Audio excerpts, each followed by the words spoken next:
We're going to be covering credit. We touched on it a little bit this past Tuesday, but we're going to dive into it. But just wanted to let you guys know up front that credit it's a huge topic, and it's something that it's going to take more than just 1 hour session in order to get through it. That being said, I'm going to give you a crash course in credit, and I want you guys to please ask me any and all questions, whether that's on this call tonight or offline. Totally open to continuing the conversation, and it might be part of a part 2, part 3, part 4 series when it comes to credit, because credit is an important tool that all of you are going to use in your lifetime to help build wealth. Right? We talk about, and we're going to continue to talk about financial freedom, whatever that means to you. We're going to continue to talk about that every time that we connect, because that's on all of our achievement lists, right? It's on all of our goal lists is to achieve financial freedom. So let's get into it. What is credit? The last time we spoke, I believe 8 of you mentioned in your survey that you have credit cards. Did y'all bring them with you tonight? I got mine handy here. I got a few, right? Jordan asked last week, he said, why do you have more than one, right? That's a good question, and we'll answer that question a little later. But credit is an agreement between a lender and a borrower. So a bank and you, right? Who promise to repay the lender at a later date, generally with interest. So we have financial institutions, banks, who say, you know what, I'm going to lend you a small amount of money, and here's this card, and you're going to use this card to borrow the money from me. But every month I need you to pay me back, right? And if you're able to do that successfully, responsibly, and on time, then you're going to build great credit with me. It's like a relationship, right? Hector mentioned earlier that you get out of it what you put in. Right? So credit is no different. That relationship with your bank is a very important one, whether you have a actual physical relationship with somebody that you know inside of a bank to say hello and greet them when you go in, or it's just a bank. But once you receive that card in the mail and you start to use it, you are now in a relationship. So you need to treat that relationship with the utmost of respect and courtesy, right? So how does credit work? When you borrow money, whether through a revolving account like a credit card, so revolving just means there's a limit on that card and you can use it, and when you pay it back, you can use it again and use it again, pay it back, use it again, so it revolves, right? Or an installment account like a auto loan, a student loan, a house loan, right? Those are installments. Those payments stay the same always, right? You determine what that actual payment is. If you have a mortgage and your mortgage is say $2,000 per month, it's going to be $2,000 per month for 30 years, right? It's fixed. It doesn't move and it doesn't change. That's what installment accounts are. The payment doesn't change. With a credit card that revolves, that payment at the end of the month is determined based on how much you use of your credit. Does that make sense? Let's continue on. So that being said, the data bureaus keep in your credit file is the data they use to calculate your credit score, right? So as you are purchasing things and paying back, they're recording data about your habits. They're recording data about several things which we'll get into. But I just want to share this 3-minute video with you guys. It kind of breaks down a process and provides some really good insight. And then we'll come back to it and we'll get more into our discussion. How do I build credit from scratch? Building your credit for the first time can feel a little like the chicken and the egg. To build a good credit score, you're going to need to take out a loan or get a credit card. But you can't qualify for a loan or get a credit card without some credit history, right? So what do?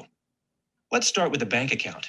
You don't really need a long credit history to open a checking account at your local bank. In fact, you may have one already.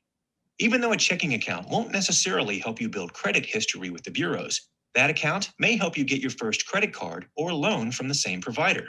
You see, if you already have a history of doing good business with the bank, they know you and value that business. That existing relationship can carry some weight when it comes time to get your first line of credit. That is a good first step, but if that's still not enough, here are a few other things to consider. Some banks offer credit cards for folks who want to establish, strengthen, or even rebuild their credit. It's called a secured credit card because you secure the amount you borrow with a security deposit. In other words, you provide collateral by depositing money in an account with the bank, something the lender gets to apply a portion of, or all, should you default on the loan. Your credit line is equal to the amount you deposit. You won't be able to touch that money or use it to pay off your balance, and you'll still have to prove to the bank that you have sufficient income to pay the credit card. The good news is that the bank will be more confident that you'll pay them back, even without great credit, allowing you to build or rebuild your credit. Since you'll be using your first card to build your credit, you want to make sure that once active, your lender will report all those on-time payments to the bureaus before you apply. Most banks and credit unions do this, but some retail store cards, for example, don't. So make sure to check ahead of time, and if your payment history won't be reported by the card issuer, you may want to keep shopping for a card. Also, don't apply for a bunch of different cards if you keep striking out. All those hard inquiries and declines aren't going to help you build a score. Keep in mind, a secured card is different from a prepaid card. A prepaid card allows you to load the card with a cash amount ahead of time to spend later. Prepaid cards are great for people who need a Visa or MasterCard to make a purchase, and can be a terrific gift idea. But they won't help establish credit. Another way to build credit is to see if there's someone who might be willing to co-sign a loan with you. This can be any adult who is creditworthy, including your parents or spouse. When someone co-signs a loan, you get the benefit of their good credit history, and this may help you get approved. You can then build your own credit with a good history of payment on the co-signed account. Now, whoever co-signs the loan for you is taking on a really big financial responsibility. They'll be on the hook for the debt if you run into trouble, so it's not something you should ask for lightly. When you do get credit extended to you, it's important to keep managing it carefully, even after you've built a history. You're doing the right thing by getting off on the right foot. Now make sure you keep those good habits the rest of your credit life. This will help you build a long, positive credit history. Any questions? You can unmute or drop them in the chat is fine. Any questions specifically about anything that stood out to you in that video? I have a question. So for a cosigner, it doesn't necessarily have to be a family member. It could be like a friend or like just like kind of anybody. Yes, it can be anybody that you know that you have a good relationship, that you feel comfortable going into business with, if you will, and who's credit worthy, meaning they have credit, and when you apply, they would be accepted. But you want to be very cautious about that. If you're ready and you feel like you're ready for a credit card and you're responsible at this point in your life that you can handle credit, you first want to go out. My recommendation would be that you go out and try to find to apply for credit on your own, because when you have a co-signer, you are beholden and you're always worried about, how you're doing. And if you do not do right by that credit, you do impact or affect their credit score as well. So I kind of, I think if you know someone well enough and your intentions are good and you know that you're responsible enough at this point in your life to take on that responsibility of having a co-signer, then go for it. But it's somebody who who you have a good relationship, clearly someone you respect, and someone who is credit worthy. Any other questions? Anything else stick out to you about some of the things that were shared in that video?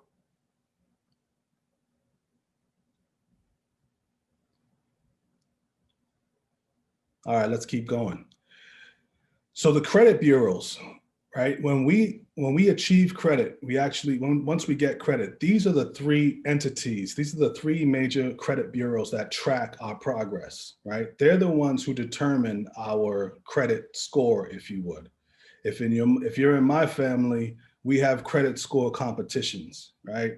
And so Equifax, Experian, and TransUnion, those are the three organizations in which that are tracking how you relate with your credit, right?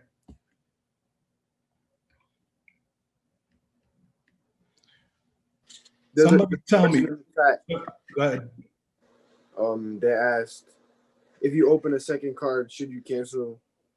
No, no. So Tamika, thank you for that question. Jalen, thank you for catching my back on that. Yeah. Do not, there's a time to close credit and there's not a time to close credit, right? It's because open credit means something. It's actually a part of your score, which we'll get into in the next slide.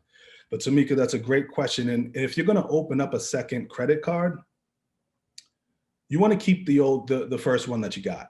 There's no worries with just throwing that in your top drawer or somewhere safe where you know where it is and keeping it there if you don't anticipate using it, or you might need it later on in life.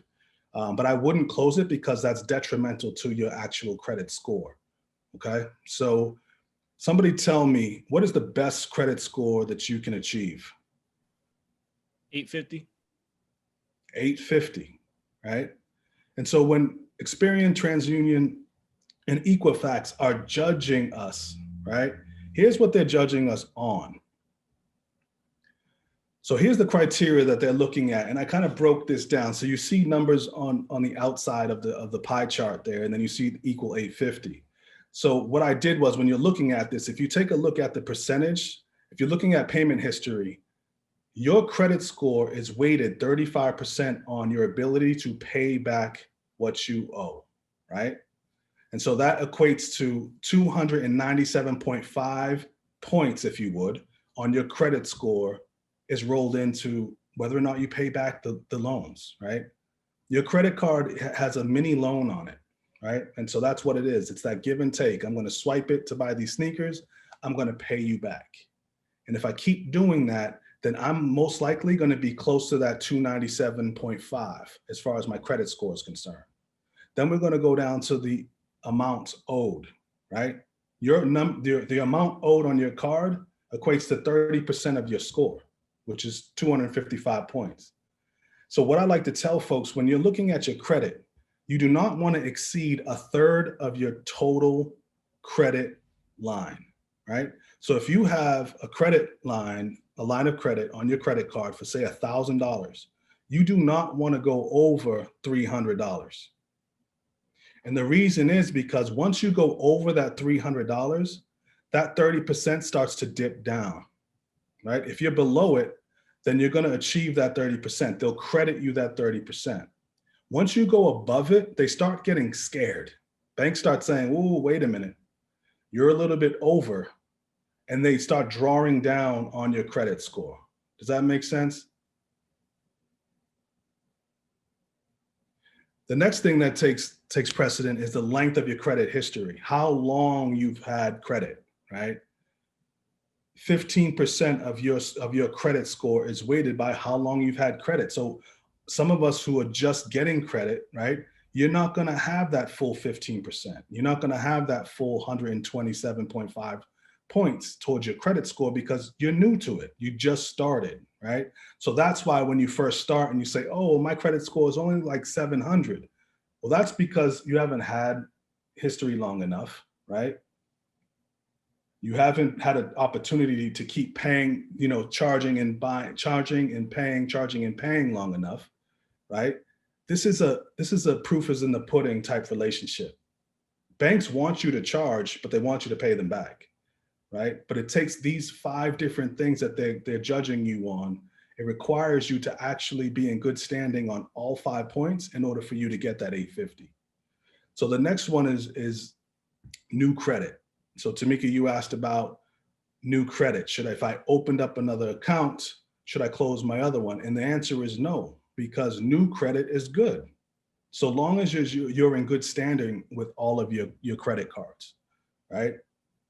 I would say start with one. And if you're responsible with one, the only reason why you should go to a second card is if your initial card doesn't give you a bump as far as the credit line is concerned, and you need more of a line, right? But if you're doing right by your credit card and you're doing right by paying it on time, you can call your bank up and say, hey, I'm looking for a credit increase.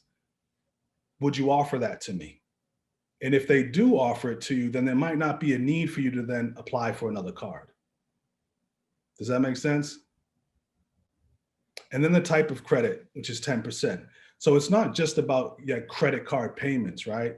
We're judged on if you have auto loans, if you have school loans, if you have a mortgage loan, if you have personal loans, if you have business loans. All of this is rolled in here. However, business, we can probably take that outside.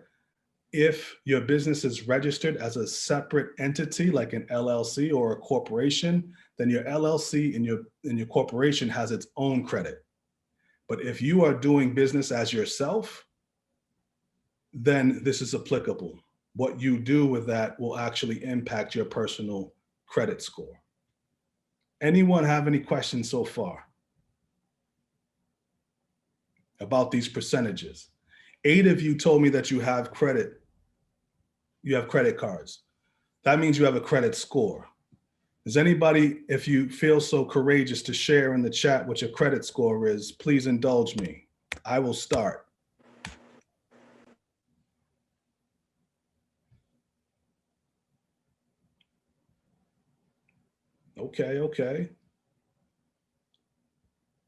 Okay, folks.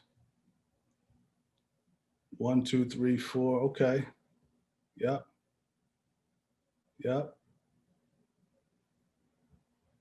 Okay. Thank you guys for sharing. So if we look at this and we go back here, right? And we look at the zones that we're in, again, we'll say this again and again and again. No harm, no foul, no shame here, right? We're here because we want to be better at our financial world, right? At our financial life, right? We talk a good game about how our life is, really.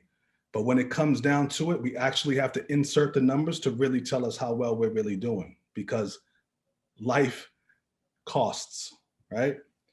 And so if we look at the zones that we're in, right? If I'm at an 815, it's actually, this slide must be really old because it's not good anymore to be on the red side. You're great. You're excellent, actually, in today's terms. You're excellent. The orange would be great or good. The yellow is fair. And in these zones, like the green, everybody starts typically, you're going to start in that, that lighter green, that's 580 to 640. When you're first starting, you're going to start there only because of all the things that we just talked about. You don't have a lot of credit history. You only have one credit card. You have very little time having credit or experience with credit. So it's not a bad thing when you're starting in that zone if you're just starting. Now, if you've had credit for many years and you're in that green zone, then there's something that we need to do in order to help you to get to that yellow and that orange and that red zone, right? We got to take a look at this here and say, where am I missing? And 9 times out of 10, it's the 2 that have the heaviest weights. Which ones are those 2? We're not doing right by 2 of the 5 zones. Which ones are we talking about here? Payment history and then old. Amount owed. Many of us are not paying our bills on time, and many of us are going over that third of our credit line. Most of us don't know that it's a third of our credit line that negatively impacts our credit score. We don't know this. So now you know, right? Again, I'm going to say it every time that we talk. Before we met, you had an excuse. Now that we met, you do not. Now you know. If you have a $1,000 credit line and you are over 300, your credit score could be improved if you bring it below the 300. So let's get into a few things here. Here's 3 ways for you to establish credit. So 8 of you have it, but many of you don't, right? So these are 3 ways that you can establish credit. And there's a few others, but these are the main ways. You can become an authorized user. One of the simplest ways to do it is to build credit by becoming an authorized user on a family member or a friend's credit card. And so Samantha, here's a perfect opportunity here where instead of getting a cosigner, right? Say we're talking about a mom or a good friend, they could actually add you on their account and you can get a card with your name on it. And if you use it responsibly, which you will, that will count towards your credit, right? That'll count towards your credit. So that's an easy way without you actually having to apply for credit. That's a way that you can passively start to build credit. Get on one of your family members or your credit or your friends' credit cards. You want to apply for a secured credit card. So the video talked about a secured credit card, and what a secured credit card is it's like if any of you have rented an apartment, or when you rent an apartment, you're going to be asked for a security deposit. That security deposit is going to be taken from your landlord and put into an account, and they're not going to touch it until you move out, right? Same thing applies here. If you want a secured card, right, instead of getting a normal credit card, you would put up, say you put up $500. The bank will take that $500, set it aside for you. You can't touch it. You can't use it towards payments. You can't. That is their collateral, so that if you don't end up paying them, they will take that bit of money and apply it to your credit card. But when you set up a secured credit card, and let's say you give the bank $500, they give you a card. They give you a card with $500 as a credit line. Are you guys following me?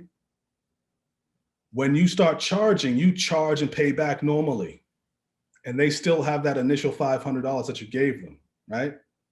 And that's a great way for you to establish credit. The third thing is you can get credit for paying monthly utility bills and cell phone bills. How many of y'all pay your own cell phone bill? Put yes in the chat. Keep it a buck. Okay, so if you're saying yes, then you're establishing credit, right? You're establishing a relationship where you are saying, I'm responsible enough to take on a bill and pay you on time, right?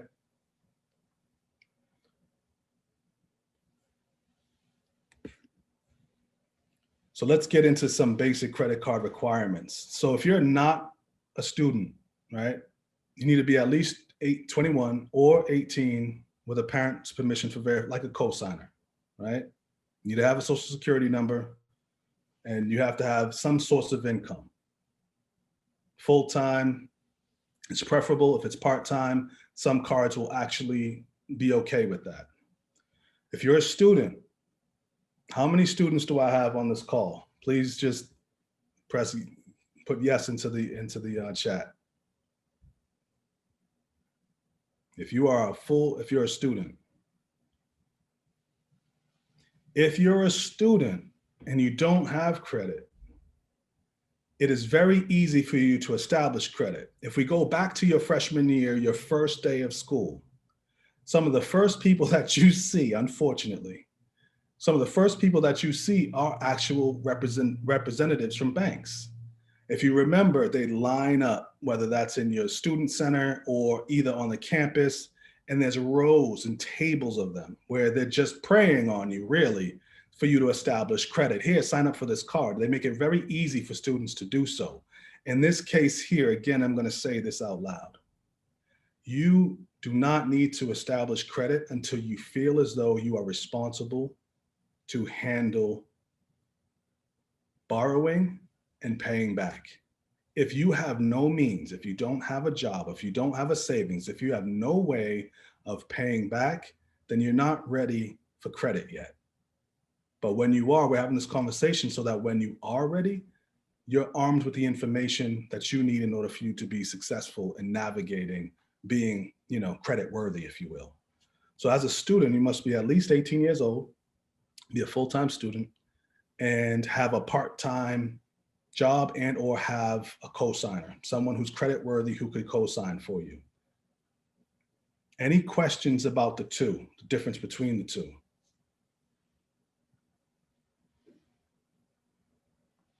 We'll continue on. So here are some of the best credit cards for beginners to explore, right? You look at them there, and I'm going to shift and change real quick as you see me moving through here. I'm going to drop this link into the chat so that you guys can actually explore it yourself. So the first link that I'm dropping in, that is the link to the credit card you saw in the presentation, right?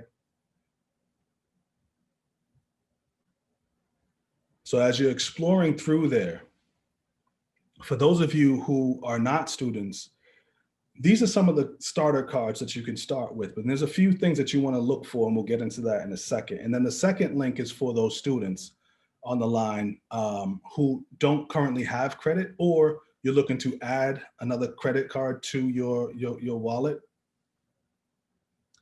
Discover, and what I've found is that Discover offers the best student opportunities as far as credit is concerned. I'm not biased to them, but they make the process very easy for students to get a credit card. And if you're a student and you're ready for credit, because you're currently employed right now, like you might not have a part-time at school or on campus, or you might not be working because of COVID, this is a job right now.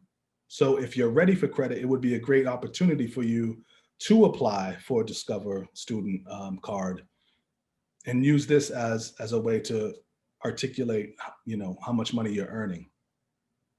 They're very easy to get. So if we're looking at these 9 cards here, right? But there's some things that we want to be looking at, right? You don't want to go into credit blind, right? You want to actually shop for, just like you shop for anything, you're shopping for quality.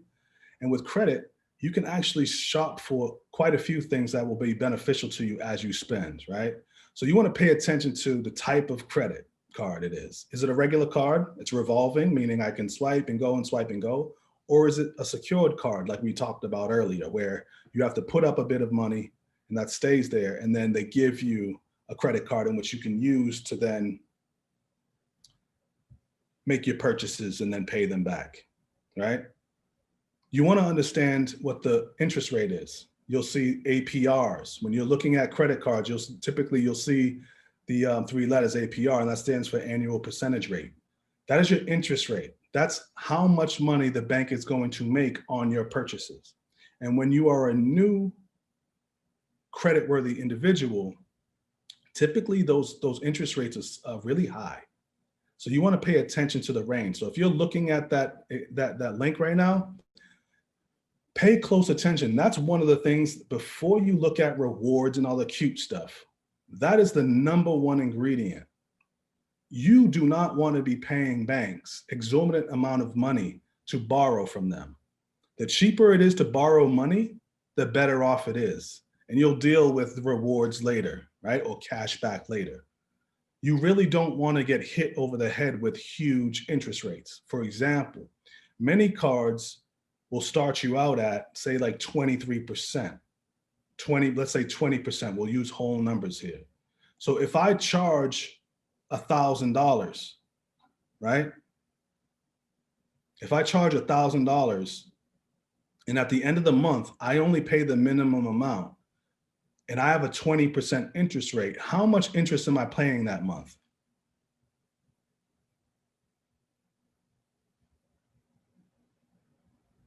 It's going to be high, right? It's going to be high versus 10%, right?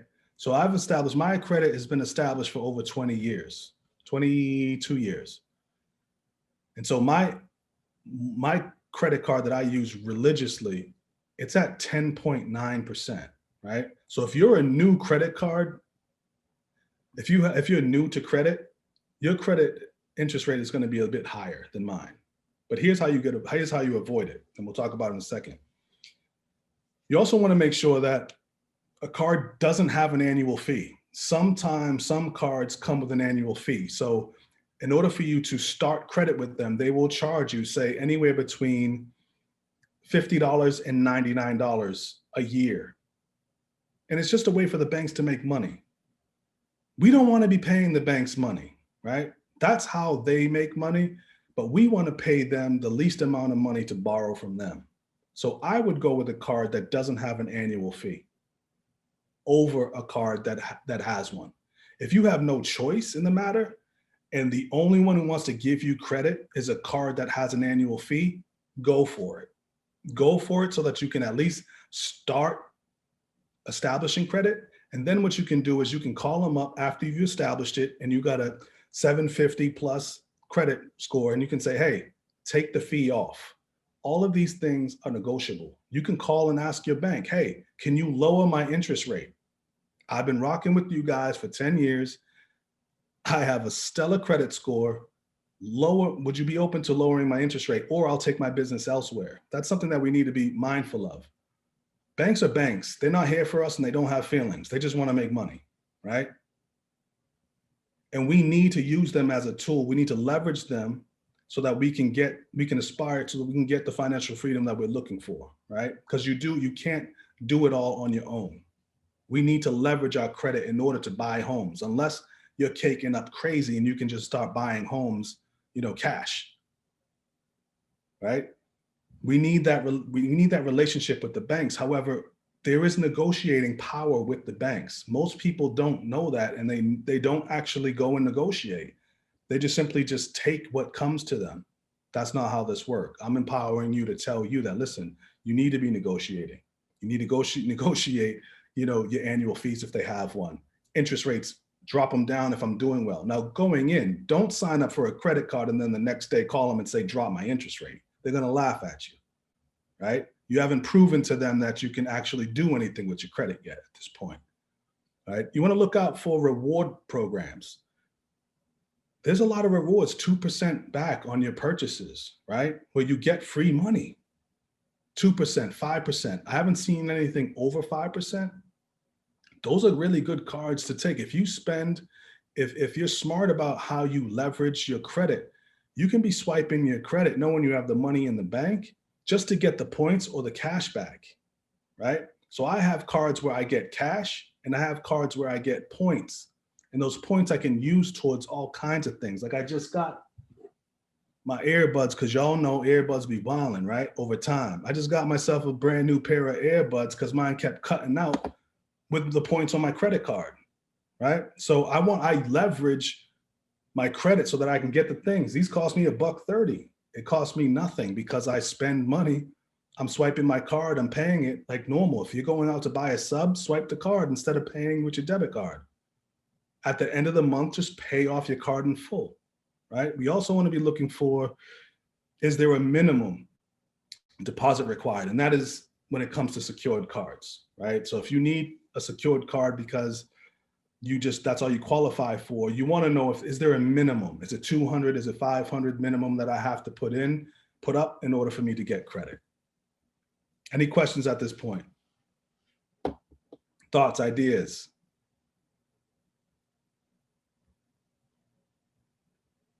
All right. So how do we build strong credit? So I have a few things that I call tie-isms, right? And they're my thoughts and they're my philosophies. So strong credit is determined. The first one, strong credit is determined by your responsible approach to the reciprocal relationship with your lender, right? How many of y'all have had a relationship? Everybody on this call has had a relationship, whether it's been with your parents, your friends, a loved one, a significant other. All of us have been in relationships. Those relationships are reciprocal in a way where I give and I take. I give, I take. I give, I take, right? I can't take and think that I'm going to be able to be in a healthy relationship. I have to give just as much as I take, right? That's what a healthy relationship with a bank looks like. You're taking the money from them, but you're paying them back. So you're taking it and you're giving it. You're taking it and you're giving it. So I highly recommend that if you have credit currently established or you're looking to establish credit, that you keep this in mind. You got to be responsible around your approach to it. And if you're not ready, don't get into it. Like any other relationship, if you're not ready, don't do it. Next tie-ism is assess your needs versus your wants prior to purchase. How many of y'all remember what we talked about needs and wants last week? How many of y'all remember that? How many since Tuesday actually thought before you bought something, do I need this or do I want it? Thank you. If you're doing that, then I'm getting through to you. And I can't say it enough. You're going to struggle with this up front, but it will benefit you in the end. assess your needs versus your wants. We always try to think that we need all of these things when we really don't. We just want them. But if we took the money that we thought was a need, but really was a want, and we put that towards saving and investing, I'm gonna tell you all today, man, I had my first $2,000 day today investing in the stock market. I made some great picks. They soared up. So today my stock account made $2,000 for doing nothing besides choosing great stocks, right? I didn't do anything besides work on this presentation today and be on calls all day while my money was making money. And what did we talk about? If our money's not making money while we're sleeping, then we're not making money, right? My money was making money today. And I want the same thing for you guys. But how you establish your credit, how you maintain and manage your credit is just as important. Let's continue. The next one is, if you can't afford it to buy it twice, you can't afford it. Let me say it again. If you can't afford to buy what you're looking to buy twice, you can't afford it. Hold that for a second. Because many of us be out here just spending money, buying things. Like we got it like that. Now, what happens if you go and you buy that PS5? I'm gonna use that as an example. No shade to anybody on this call that aspires to have one, because I know many. You gotta chill. No, I'm gonna say it because I There he goes again. gotta say what I gotta say here. Apply that pressure. Indeed. We're talking about an $800 investment, right? If you don't have $1,600, then you shouldn't be buying it, right?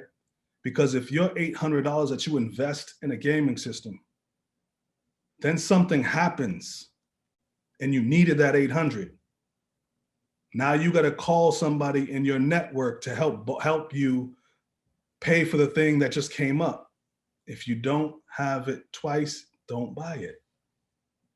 It's just a rule of thumb that I use. You don't have to use it, but it's something that I use as a way for me to kind of keep myself in check and establish whatever works for you guys too. Establish your own isms.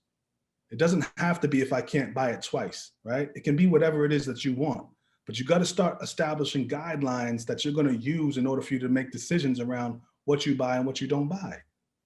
Because our goal is to invest more money, especially y'all are this group is between the ages of 18 and 26 years old. If y'all start investing $100 a month today, religiously for the next 25 years, you'll have $2 million. $2 million. Compound interest. Your money just keeps growing and growing and growing over time. So your youth can be used to your advantage. But if you want to use these young years to be acting wild and spending crazy, then you're putting yourself behind. I wish somebody told me what I just said to you when I was your age.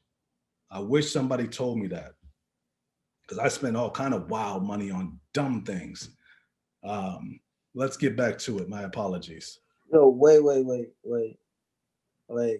Like when the when you were talking about the PS5 and stuff. So when it came out, I took the risk, but I didn't know it was gonna like be like the way it is right now.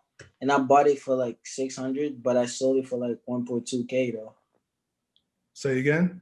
I sold it for like 1.2K to like a friend, to someone. So I made my money off it. So if I knew it was gonna be like that, I would have bought more. So I just took the risk. So sometimes, bro, you just gotta take the risk. Curvins, right? Yeah. Curvins. I love that entrepreneur spirit. If you're going into it knowing that this is a product, and I see this with a lot of sneakers too, right? We can have that conversation. Yeah. There are some sneakers, or the PS5, let's say, where they're not producing a lot of them up front and they're in high demand, right? So we know they're going to sell out early. And then once they sell out, they know people are still chomping at the bit to get the product. So what you can do in the aftermarket is you can sell it for double. That's smart. And right now it's going up for like 1.5K. So if I waited, I could have made more. There you go.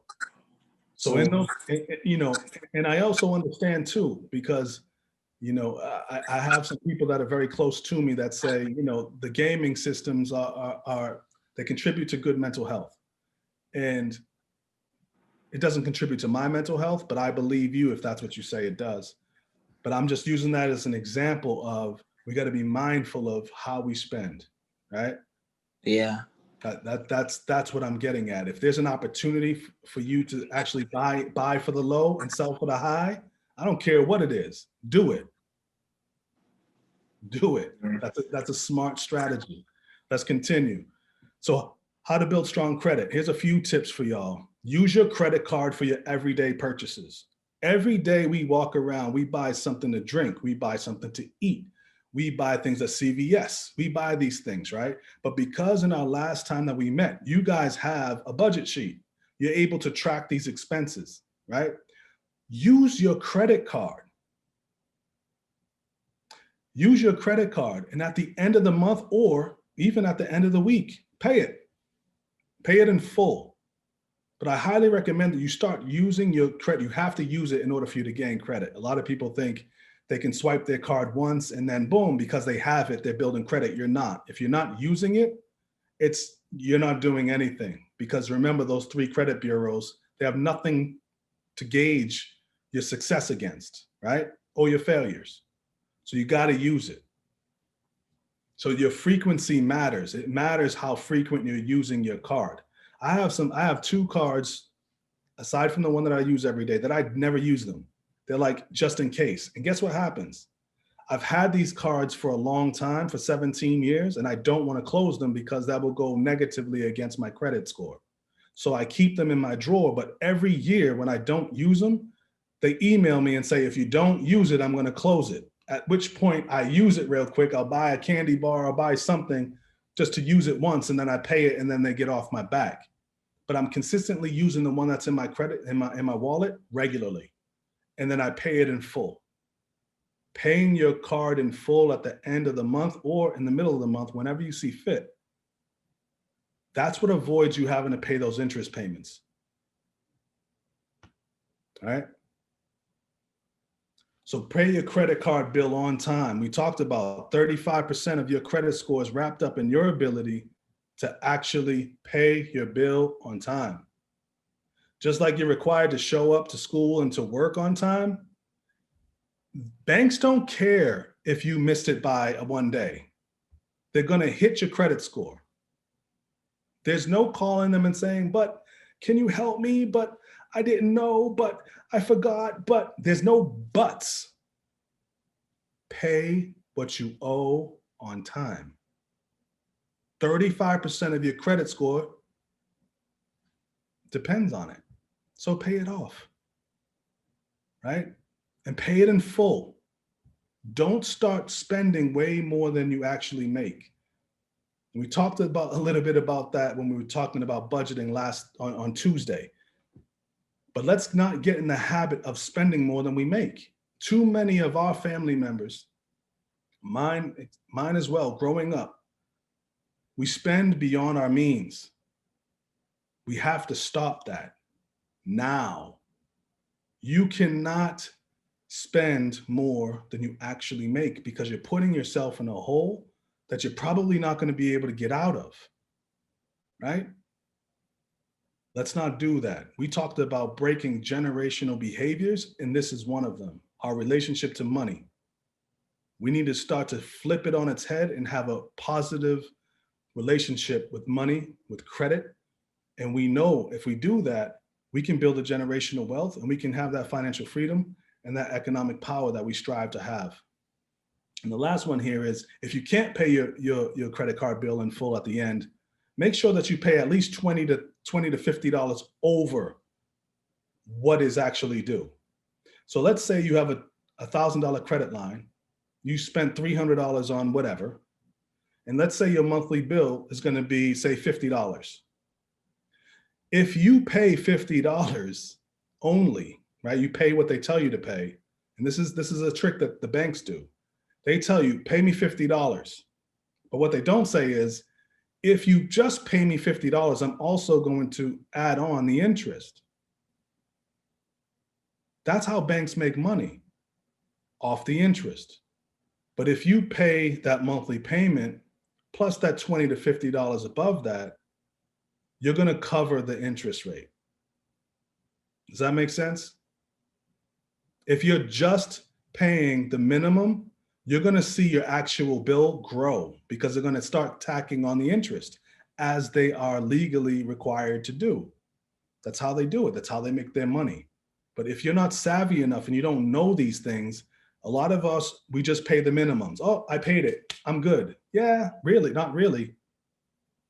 Because remember, we're paying 20% on that $300. So let's be smart about that.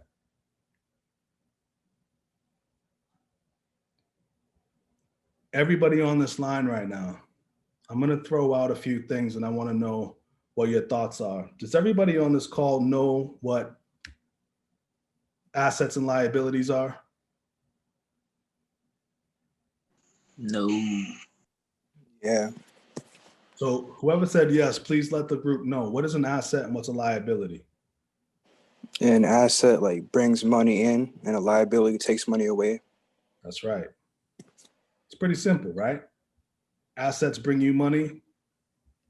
Liabilities take money away. So I'm going to name a few things and I want y'all to help me. Throw it in the chat. Is your house an asset or a liability?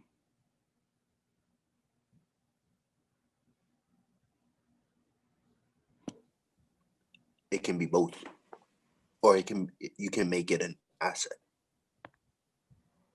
Yep.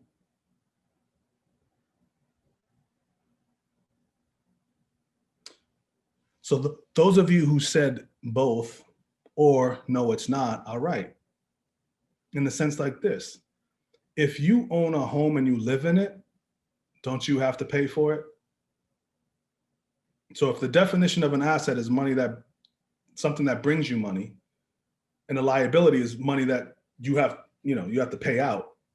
If you are living in the home that you own, is it an asset? So if I'm responsible, if I'm living in my house, like right now, I'm living in my house that I own, well, the bank owns it, really. We like to think that we own because we have a mortgage, but until you pay that last payment, the bank owns your house. But let's just for the facade of home ownership in the United States and across the world, how they make us feel like, oh, you're a homeowner. That's true on paper. But until I pay my last payment, the bank owns it in my head. So if I am living in the house that I'm paying for, it's a liability. However,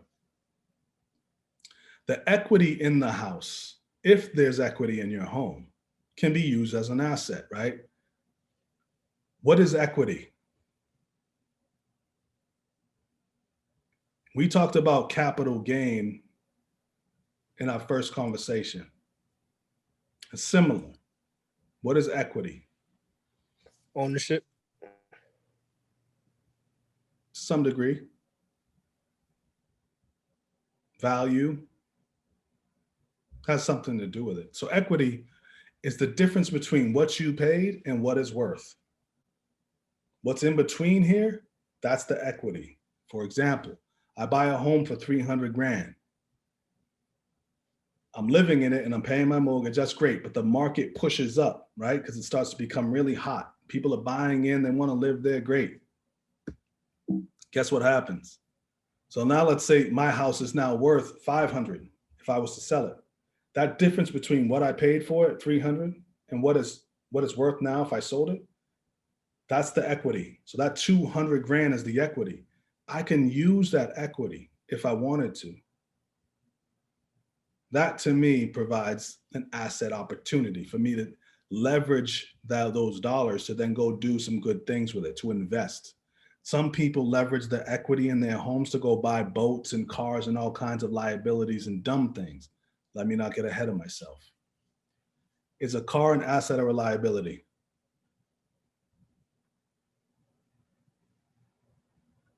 Throw it in the chat. Your car, your whip.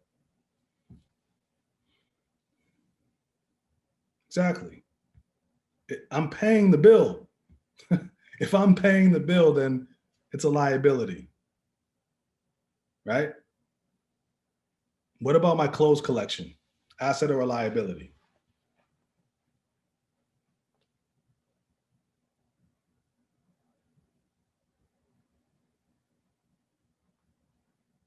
My clothes collection, my sneaker collection, liability, or an asset? It's a liability. It's money that I'm paying out. It never brings money to me. Peterson, you mentioned that your car can be leveraged as an asset. Can you share more about that? Yeah. I think when it came to Uber, Lyft, and like the new generation of businesses, especially like Airbnb, companies would found ways to take liabilities and had a business plan and made them into assets. So for an example, like let's say you have a car and you're paying insurance, you're paying the car note, but let's say you drive Uber or Lyft. Yeah. Because your car is what's making you money, that becomes an asset. There it is. But it's all about leverage. So So another example, a sneaker collection. there it is. Like So you could buy a bunch of sneakers, and then if it goes up in price and you sell them, you made more money than you lost. So there it is. But if I'm driving Uber, right, in order for it to go from a liability and shift to an asset, I need to cover the cost of my gas, of my car note, and of my insurance, right? If I cover all of those costs and I go above that, then it's an asset. Then I'm making money. But the mere fact that you're actually driving your car for Uber, if you do not cover those three costs, it's still a liability. But that's a great example, right? So listen, y'all are ahead of the curve when it comes to your understanding of what brings you dollars and what brings you money and what you have to pay for. What about stock investments? Is that liability or is that an asset?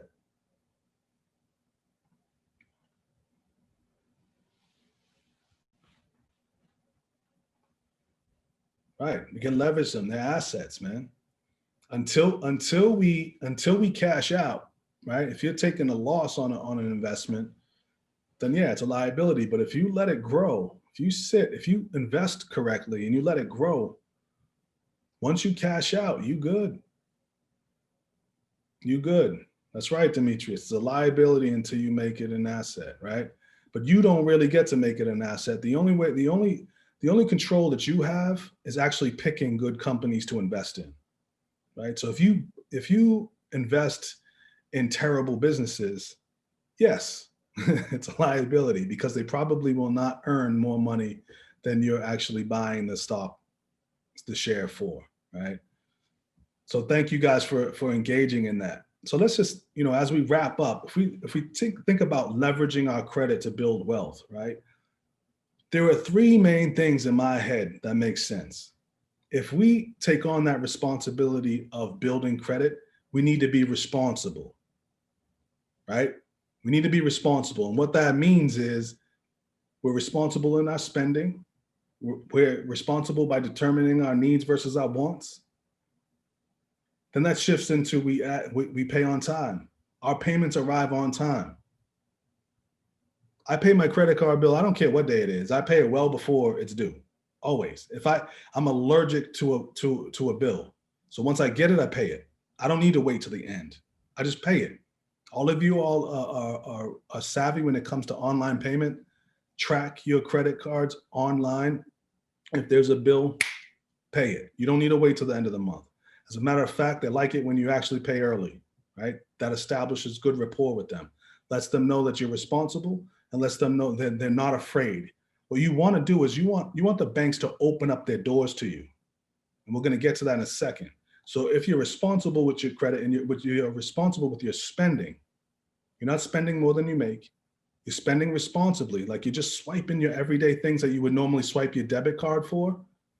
If you would normally swipe something for your debit card, you're not spending more than you make. You're spending responsibly, like you're just swiping your everyday things that you would normally swipe your debit card for. If you would normally swipe something for your debit card, swipe your credit card instead, and then go home and pay your credit card. It's a great way for you guys to establish your credit. If you're consistent with being responsible about your spending, you're paying your bills on time, and you're consistent with that, that equals personal loans, business loans, car loans, home loans, equity lines of credit, right? If you are able to have a wonderful relationship with your lender, with the banks that give you credit cards, if you establish wonderful relationships with them, it opens up the doors to all of these things. How many of y'all can tell me what the number one vehicle for wealth transference in this country is? What's the number one vehicle? And the answer is in one of those bullets.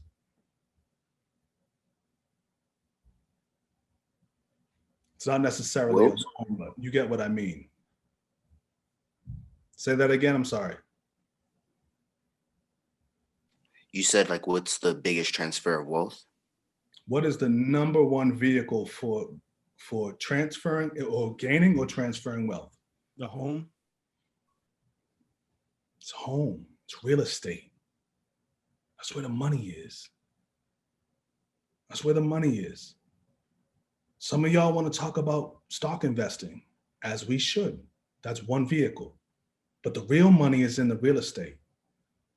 But in this part of the world that we live in, real estate is the most challenging. It's like that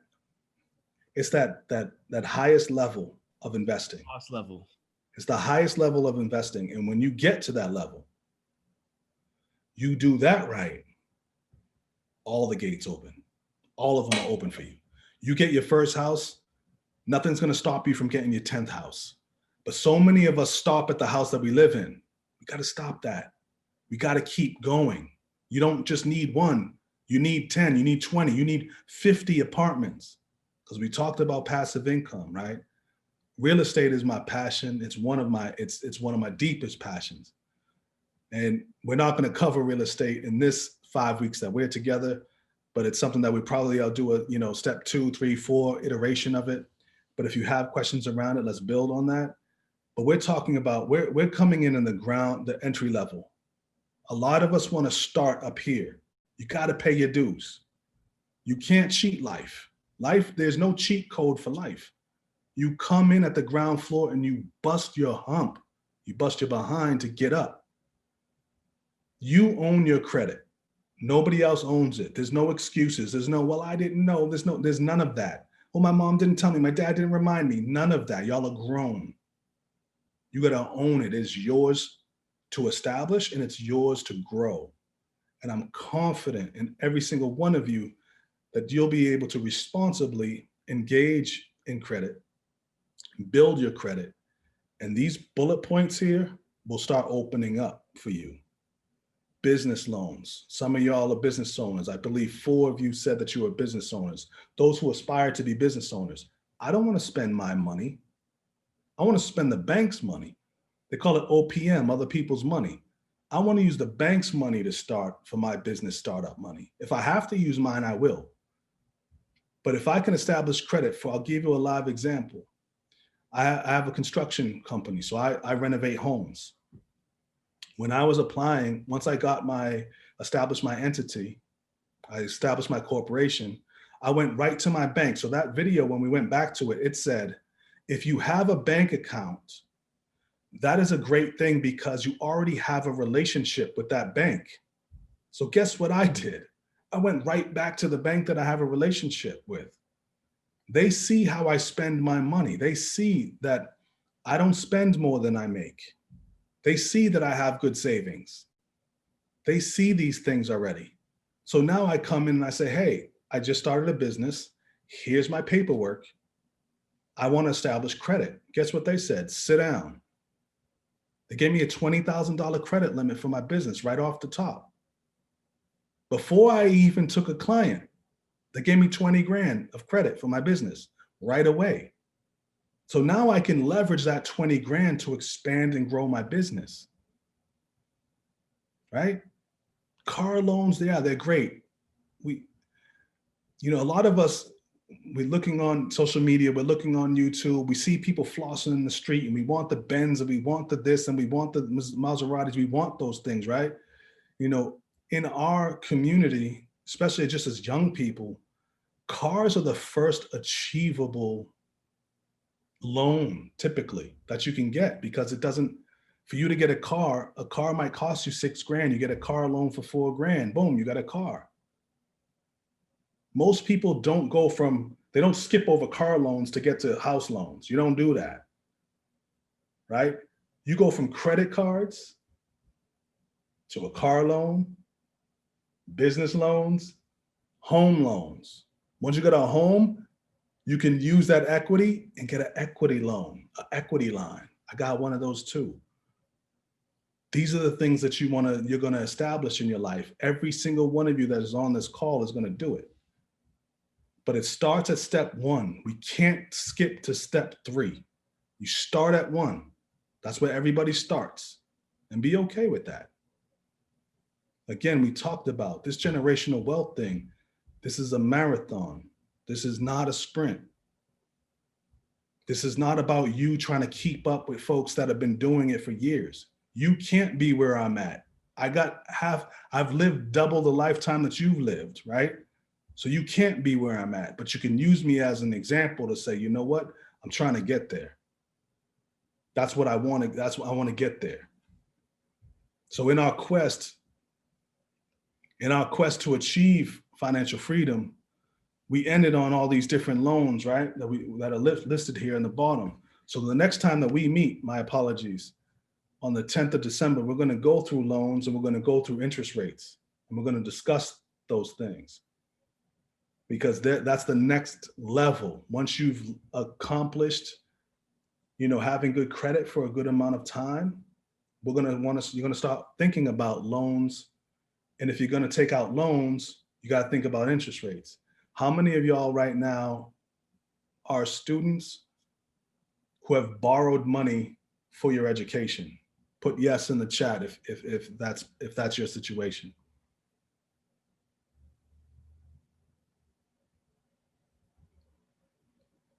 How many of you know how many of you know what your interest rate is on the money that you borrowed from your school? Yes or no? Yes if you know what it is, no if you don't know what it is. No shame in this exercise. Right. We don't know, right? Because they don't tell us. They're not like, hey, borrow this money and it's going to be at this interest rate. They just say, hey, here's what you owe, but here's some of the loans you can take out. They don't even talk to you about interest rates until after you graduate. So Peterson and Jordan, I'm not surprised that you do know. Because now is the time where they're like sending you communications to say, your loans are going to start coming due. You're going to have to start paying me back. So here's the interest rate. As students, y'all need to contact the banks that are holding the loans that you borrowed for your education. You need to contact them now before you owe them to find out what those interest rates are. You don't need to do anything about it now, but you just need to know that going forward. Because once you graduate, once you stop being a student, the banks are going to start calling you to get their money back. You want to know what that interest rate is. Super important. Every one of us still wants to be financially free. Every one of us, are we feeling good about the fact that we can actually get there? It's a marathon, y'all. I've been running for a minute. I'm like at mile 10. I'm not even the halfway point. I'm on my way though. I'm on my way. And all of you guys are starting. You're on your way. So before we close out, I just want to remind all of you, and I say it to you, and I really mean this. We have to start leveraging our networks so that we can advance ourselves, whether it's your career or your life. You have two entities that are full of this knowledge and wisdom. We want to help. We're here. I know that we get busy. I know that things come flying at us. Don't be afraid to leverage your network. Your network is your net worth. It is. Earlier, when you guys were talking and Hector was talking about, selling real estate, and he mentioned, some of the positive attributes to, the things that you need to do in order to get to be successful at being a real estate agent. The first thing you're going to do in any part of your life is, who do I know? I got to leverage my network. All y'all PS5, folks that you want to buy the PS5. You said, who do I know? Do I know anyone that works at a store? Do I know anyone, right? We all go through this. Do I know? Do I know? Do I know? If there isn't anybody, then you're like, okay, cool. Well, can I get like 8 people to hop online once they start selling it? Because if I have 8, then I have 8 opportunities that I could actually possibly get this thing, right? I'm not gonna front, man. I put my nephews in many sneaker lines early in the morning because I'm trying to get a pair, right? Who do I know? And I'll pay you. I'll buy you a pair. You go and get me a pair, I'll buy you a pair. It's leveraging your networks. So please do that. The Job Connector, they are here in our community to serve you. That's the only reason why they exist. They're here to help you in your career and to develop, right? In many different ways. You guys talked about resume writing. That's just one aspect.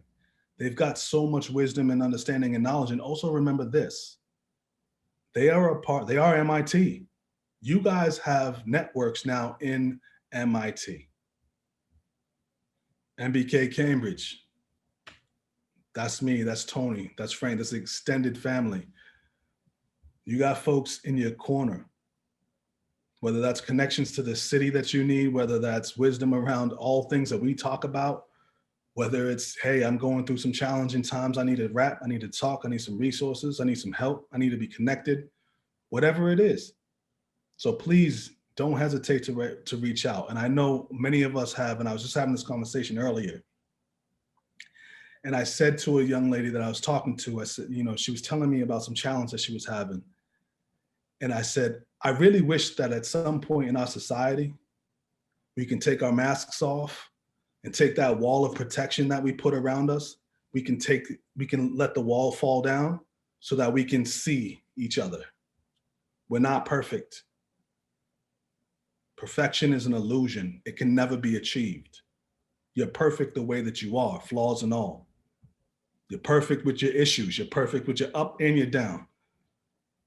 And as young people, I need to say that to you because we're always chasing this thing that is called perfection, whether these views of the things that people have or the way that they look or what that's, and that has nothing to do with being a good individual, to being a good human being, making a difference in your community, helping to raise up your little ones, helping to be the best person that you can. That doesn't matter. Material things don't matter. We make them matter.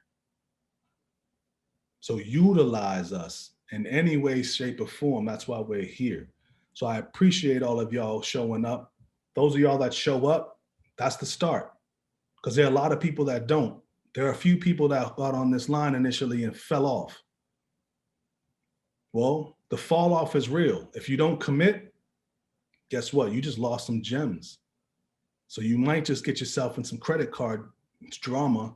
But if you stuck in there the whole time, you would have learned that, hey, I can't move that way. I got to move differently. So all of y'all that started from the beginning to the end, y'all got the wisdom, you got the knowledge, you got the understanding. Now, what are you going to do with it? I can only give you the information. You got to make it happen. It's on you to make it happen. I'm here to help you make it happen. But you got to press the go button. This is your life to live. You only got one crack at it. What you want to do with it, it's up to you.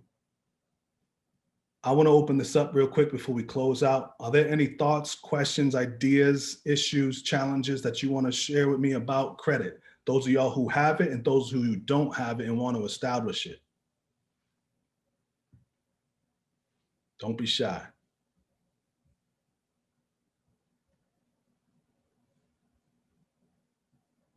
So all y'all have Stella, y'all have no questions? Okay, I'm for that. That just lets me know that was the information that I shared with you, did it make sense? Very clear. Was it helpful at all? Yeah. Yeah. I'm looking forward to the next time that we meet. I'm looking forward to hearing from some of y'all. I'm thinking that, and I'm just going to say this out loud on this call, and I will follow up with an email. But we talked about those who are interested in investing in stocks. Next week, Wednesday at 6 p.m., I'm going to send a Zoom out to everybody. If you can make it, fantastic. But I'm going to be on that line and I'm going to be talking. However many of y'all jump on, you jump on. If y'all want to learn, we're just going to scratch the surface. We're going to get real basic in it. I'm going to send you a link to a trading platform. Robinhood is the name of the platform. Download the app, but I'll send you the link to the app. Download it and connect it to your bank account. Do that in advance of us actually meeting on Wednesday. It's an easy platform to navigate. That's why I like to use it. And we're just going to go over the basics. Some of you said that you already invest. We'll talk about what we're in. I'll probably share my portfolio with you, my Robinhood portfolio. As you grow in your investing career, you're going to open up different accounts. But I'll share one of my accounts with all of y'all to see what I'm trading in, and then also where the dough is at and what the market's doing. And we'll just have really preliminary conversations about it, and we can just have an open dialogue about it. We won't do a formal slide deck and all that. I'll have a few slides, and we'll just surf through the web to kind of do research with each other. But I think it'll be a great opportunity for folks to connect, actually to just plant the seed of investing. We talk about it. We're talking about, hey, if that 20%, that 50, 30, 20, remember that 20 being the savings and the investing, the 20 is only while you're in your 20s. When you start to get to your 30s, you need to shift that to 30%, right? I'm in my 40s. I need to be at that 40% of my money needs to be going towards savings and investing, right? I need to be spending more on investing than I am on life. But when you get in your 40s, when y'all double up on your age, y'all, that's your sweet spot for earning.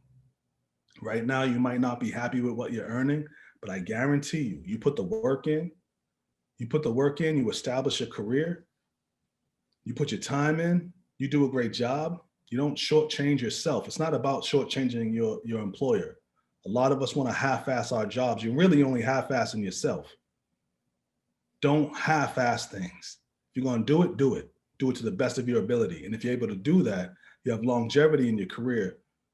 Once you double up in your age right now, you're going to be caking up. And if you all start investing right now, oh my goodness, I'll be borrowing money from y'all.